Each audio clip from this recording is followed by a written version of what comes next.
Welcome back. You're listening TikiCooksTv, where you get all the feels and grooves with your food.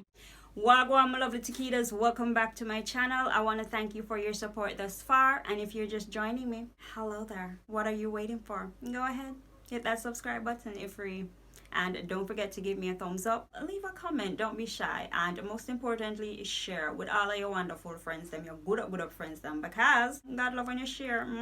So today we'll be making a cheesy sausage and bacon potato casserole. and if you want to see how I made this, then stick around to the end now. I have some nice things in there, you know, them easy grooves. And I'll also add the ingredients in the description below.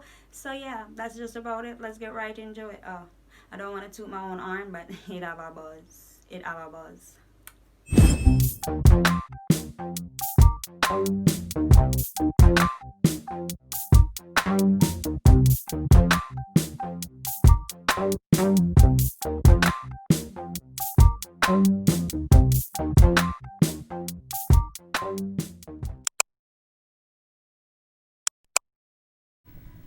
Alright, so let's begin. I'm adding some oil to my pot, then I'm going to go in with my bacon. Now you don't have to add any oil because the bacon will render down. However, it's because my pot is still fairly new and I wanted to begin to develop that non-stick effect.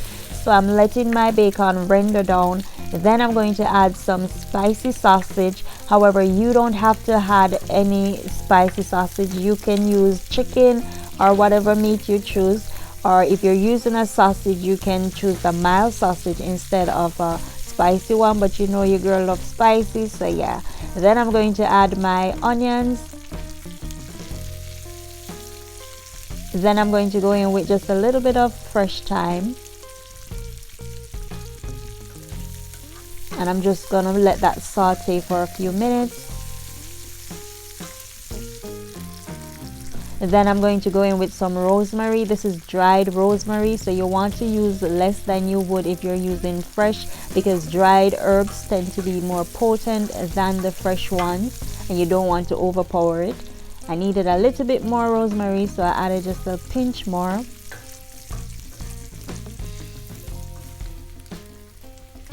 Then I'm going to go in with 2 medium potatoes chopped evenly. Now you could pre-boil your potatoes ahead of time just to save on time. However, I did not, but it doesn't make a difference. I'm just going to stir that together.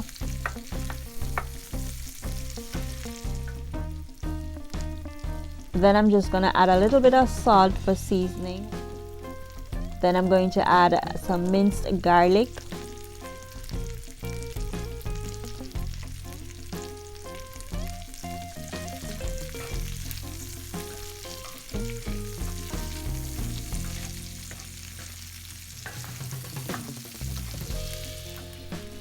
Then I'm going to go in with some fresh cracked pepper medley and some white pepper.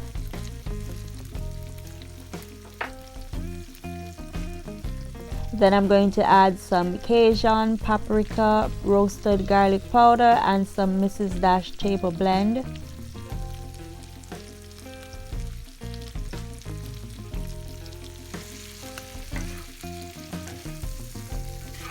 And you're going to want to stir and incorporate all that seasoning into the juices so it can soak up into the potatoes.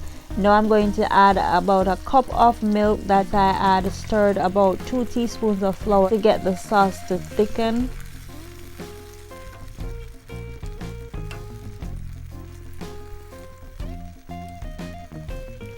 Then I'm going to add a cube of chicken bouillon. Then I'm going to add some fresh jalapeños with the seeds. You can remove the seeds, but jalapeños are fairly mild peppers, so the seed will give it a little bit of kick, a little bit of heat.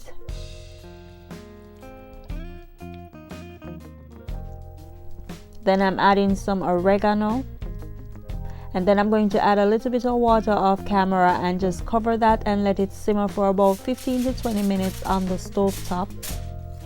And this is what it's looking like. So I'm just going to go in and test my potatoes to see if they're cooked, and they are. So I'm just going to go in now with some canned sweet corn.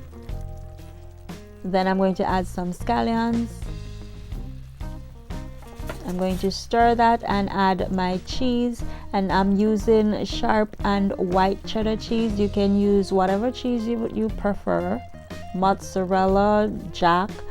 And then I'm going to let it go on the oven for about 10 minutes or until it's melted at 375. And this is what it's looking like. If you enjoyed this video, please give me a thumbs up. Don't forget to share, comment, and most importantly, subscribe. And I'll see you in the next one.